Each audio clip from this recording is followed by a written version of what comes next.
Justamente el tema acá en Francia, lo que no entiende, porque acá el neoliberalismo también fue avanzando. Por ejemplo, yo hice una nota ahora sobre el contrato primer empleo. Acá en Francia, hace 10 años que lo quisieron enchufar.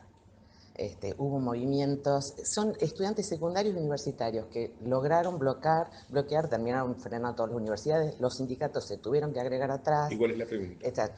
Entonces, Te digo claro, porque entonces la quiero ser pregunta, respetuoso de ellos, sí, sí. son mis Entonces, anfitriones. la pregunta es, ¿cómo puede ser que a pesar de tener una memoria de todo esto, porque la memoria, Mira, yo no sé si cometo una exageración sí, a los ojos de los demás. Yo sí, no tengo una explicación que sí, esté por afuera de la gravitación de los medios de comunicación. sí, No tengo nada que esté por afuera de la explicación de lo que es la locura de la gente. Tengo para compartir, si dan los tiempos, una nota escrita hoy en Página 12 ajá, por una psicóloga que se llama Nora Merlin, que te recomiendo que leas, bueno, sobre el nivel de locura que se ha instalado en la población desde el ujú, punto de ujú, vista médico. ujú, Yo he empujado y se va a hacer el 17 de agosto un seminario ujú, que habla de la influencia de los medios de comunicación en la salud mental de la gente. sí, Si eso hemos es, llegado a ese nivel, imagínate el tipo de gravitación que pueden haber tenido. exactamente, Ahora discutir sí, lo que alguien diga, mira, pero a lo mejor es por otra cosa, yo creo que no. Yo no, creo firmemente que no sí, hay una explicación yo que estoy de esté por acuerdo, afuera de los medios de sí, comunicación. acá en Francia es igual. ¿Por qué si, a pesar de que los medios siempre estuvieron horadando todos estos años, por qué esta vez ganó Macri? Acá en Francia Porque, no, no lo pueden entender, ¿eh? porque bueno, te diría que como es la situación que se ha planteado, Ujú, lo increíble es que frente al panorama de los medios de comunicación absolutamente enloquecedores de la población, ujú. el gobierno anterior ha tenido el 49% en el balotaje y tenga un núcleo duro de un 37 o un 38%. Eso es lo que parece mentira, Sí, eso es lo que es difícil de explicar, exacto. porque la forma en que han horadado la confianza de la gente, la credibilidad de la gente en cuanto a los valores que pueda tener un gobierno progresista e inclusivo, pero como ellos lo pintan de corrupto, es algo muy pero muy difícil. Hay que tener un acto de fe enorme y una solidez en los conceptos de parte de la gente muy alta, como para que se pueda sostener lo que motivó que un 49% todavía tuviese preferencias por el gobierno anterior que por lo que venía, fuera lo que fuera. Claro, eso es lo que acá en Francia, por Lo que ejemplo, no no se hay... entiende es Sí, que en los últimos 4 años sí, la actividad desplegada por los medios de sí, comunicación, el dominio que han tenido, sí. supera, no tiene parangón. Entonces lo que es imposible explicar en Francia es cómo son el tema de los medios, por eso a mí me gusta venir aquí. Bueno, ¿en qué le parece que podemos contribuir nosotros como Es lo que argentinos en el hace, exterior, lo que hace. queriendo participar en el proyecto nacional popular y desde acá cómo ayudar? Porque acá ¿Cómo lo mucho no hacen? les interesa lo que está No, pasando ya se ha allá. visto que no. No, no, es muy difícil, cada vez más difícil, porque antes, Exacto. hace 40, 30 años, América Latina era de mucho interés para Francia, Sí, pero ese interés ha decaído, porque los medios de comunicación cayeron todos en manos de gente de la derecha. Incluso sospecho que Liberación sí, está todo. en Yo manos. tengo un artículo al respecto, efectivamente. Entonces, bueno, entonces imagínate la gravitación que eso tiene en la gente. Aquí la tiene por ignorancia de los temas, porque Sí, no sabe, porque la prensa no se los cuenta. Cuando sí, yo vi en Liberación hoy que el artículo de Brasil es sí. de 10 centímetros por 10 centímetros, no lo podía creer. Si ese es el diario de izquierda, la derecha lo No, que no hay será. más diario de La izquierda. enorme mentira de la justicia. Tenés a la pata política, el gobierno de la provincia con el gobierno de Macri, y tenés a los medios de comunicación en absoluta complicidad para proteger que esto suceda de la manera que lo estamos viendo. Y tenés la solidaridad internacional, porque les recuerdo que el 3 de febrero hicimos frente al Trocadero una manifestación, pero la primera afuera en el mundo, por la libertad de Milagro Sala, una serie de organizaciones francesas y franco-argentinas. Tema a seguir. Los méritos que el progresismo se adjudica y con todo derecho en la Argentina y en América Latina, cae frente a las mentiras permanentes de los medios de comunicación. El caso último, y volveré enseguida a la Argentina, es el de Evo Morales. ¿Conocen ustedes lo que sucedió con Evo? Quizás. Evo Morales se presenta a un referéndum para poder continuar gobernando cuando termine este periodo a Bolivia. Esa Bolivia a la que también le dio jubilación plena, esa Bolivia que en medio de la sorpresa de América Latina y posiblemente del mundo envía satélites al espacio para que democraticen la información, ese Evo Morales que cambió la ecuación económica de Bolivia, que era un 82% para los extranjeros y un 18% para Bolivia, y hace que ahora sea 82% para Bolivia y 18% para los extranjeros, perdió porque los medios dominantes de Bolivia, 10 días antes, le inventaron un hijo. Es decir, pusieron un hijo, dijeron que estaba muerto, con una mujer que había tenido una relación con Evo Morales hace años, a la que llevaba años prácticamente sin ver. Inventaron un hijo, primero dijeron que estaba muerto, porque no sabían nada de cómo eran las cosas. Luego dijeron que no, que lo tenían escondido, para no comprometerlo a Evo. Después del referéndum, que ocurrió 10 días después, los medios de comunicación tuvieron que aceptar que no existía tal hijo.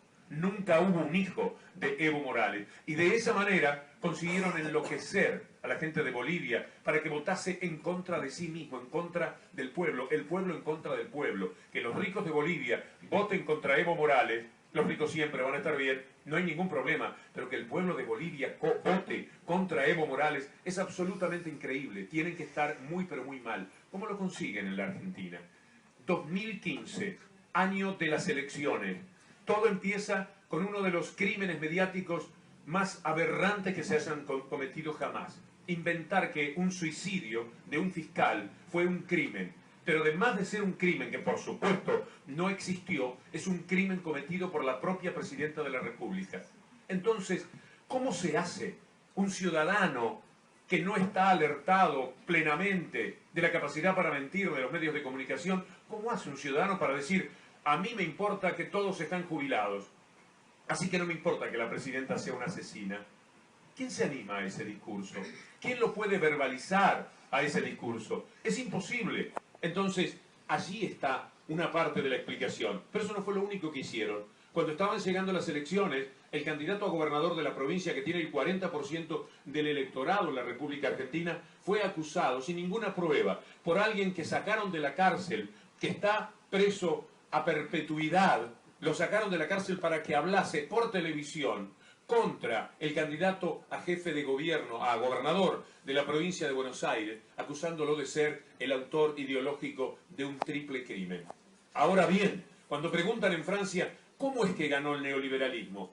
¿Cómo podría ganar un gobierno que tiene a su presidenta asesina y a su candidato a gobernador de la provincia más importante triple asesino? Porque a medida que pasaba el año, se ve que dijeron, con un crimen no nos alcanza. Así que vamos por más, vamos por 3 crímenes. Si hubiera demorado un poco las elecciones, si hubieran sido en marzo o en abril, hubiera aparecido alguien que había matado a 5, un asesino serial. Pero ¿cómo se hace para votar? A quienes preguntan cómo fue posible el triunfo del neoliberalismo, esto que ahora estamos padeciendo en la Argentina, que ahora se va a padecer en Brasil y que se va a padecer próximamente en otros países de América Latina. El hijo de la presidenta de la República fue acusado de tener 65 millones de dólares en un banco en el exterior, en una cuenta, de la que daban hasta algunos datos. La cuenta no existe, pero lo más curioso y patéticamente gracioso es que ni siquiera el banco existía. Estos son capaces de mentir. Entonces, ahora tenemos un ciudadano argentino que cuando va a votar a ese gobierno que bajó la mortalidad infantil de 23 a 10, se dice, sí, muy bien, hay logros importantes, pero ¿cómo hago yo para votar a una asesina cuyo hijo se roba 65 millones de dólares y cuyo candidato a gobernador de la provincia más importante es un triple asesino? Esperen un momentito, falta mucho todavía. Falta decir, por ejemplo, que el ministro de Economía, un joven y talentosísimo ministro de Economía, un hombre que nada más verlo derrama lo que uno lleva a llamar credibilidad, se llama Axel Kicillof, atacado desde el primer día, atacado en tanto judío o atacado en tanto joven, porque juntaba unas cuantas cosas, era joven, era de izquierda, era de descendencia judía, todo parecía en contra, porque cuando quieren dañar a alguien, lo importante siempre es diferenciarlo. Cuando no hay argumentos, la discusión necesita de diferenciar cáusticamente a la persona a la que queremos vencer. No tenemos argumentos, pues entonces pasa a ser negro, extranjero, viejo, mujer y todo aquello que permita colocarlo en un lugar donde haya una presunta debilidad para poderlo atacar mejor. Bueno, Axel Kicillof fue acusado de quedarse con 2,5 millones de dólares, con 400.000 pesos mensuales que supuestamente ganaba en YPF, siendo ministro. Fíjense ustedes qué clase de ladrón tenemos allí, en un ministro que aparta un dinero todos los meses de su vida durante 5 años para quedarse con 2,5 millones de dólares. Entonces, el ciudadano dice, hay cosas que yo le respeto a este gobierno, hay cosas que a mí, que soy de la clase media para abajo, me han hecho mucho bien, pero yo no puedo votar a esta gente. Estos son corruptos, estos son asesinos, estos son unos sinvergüenzas. Esto es lo que consiguen estos medios de comunicación, que son los verdaderamente mafiosos y que no son asesinos, no matan porque no les hace falta, porque ellos matan con la mentira. Ellos hieren la credibilidad de la gente para siempre. Es muy difícil quitarse de encima una mentira. En nuestra familia, piensen en una tía, en un primo que alguna vez mintió de uno de nosotros. Queda una aureola, toda la vida va a estar flotando. Es muy difícil quitarse de encima la infamia de la mentira. Sean por un instante una persona pública que a través de los medios de comunicación les disparan esto que les estoy narrando y que es apenas una parte, la más visible, de todas las acusaciones que se han realizado. Hace pocos días yo fui bastante atacado, vituperado, por unas declaraciones que hice en un lugar que se llama Infobae. Un reportaje que les invitaría a que vean, hay que poner Infobae, y ahí hay 58 minutos de un reportaje en el cual en determinado momento me preguntaron si yo ponía las manos en el fuego por la actual presidenta de la República.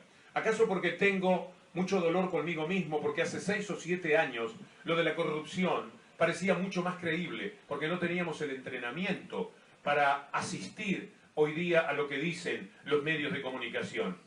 Posiblemente por eso, pero también porque los hechos fueron demostrando que todo aquello de lo que fueron acusados la mayoría de los integrantes del gobierno era mentira, y se caían las mentiras.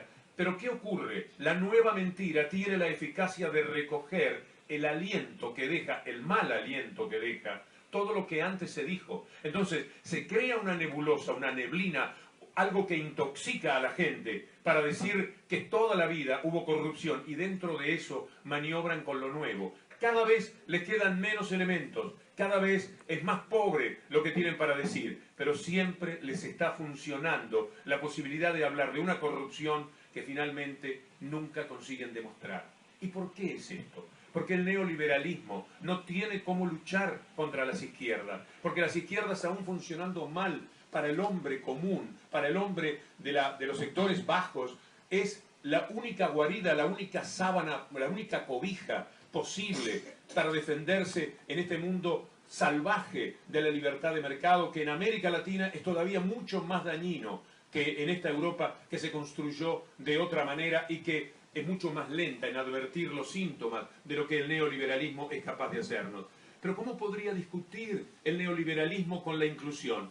La calidad de los discursos es completamente distinto. Mientras uno desde la izquierda puede hablar de inclusión, de igualdad, de respeto por el otro, que son discursos maravillosos con los que uno se puede llenar la boca y sentirse a buenas con la vida, cuando lo puede decir. Del otro lado, el discurso tendría que ser: nosotros creemos en la libertad de mercado, nosotros creemos en un mundo en el cual el 20, el 30% se queden con todo.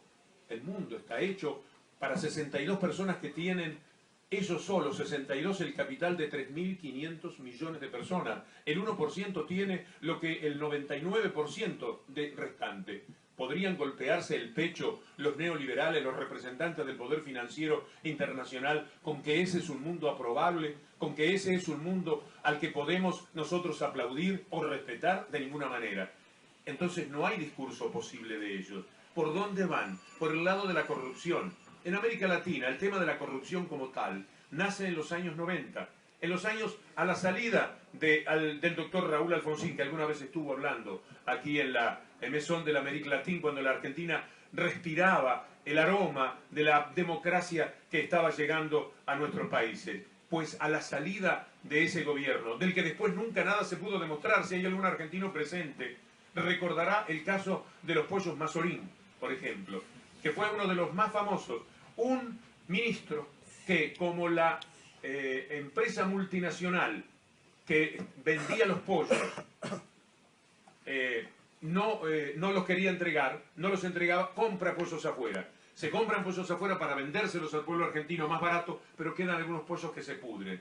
Ese ministro, Mazorín, que hizo esa tarea, había sido un héroe que luchaba contra la multinacional.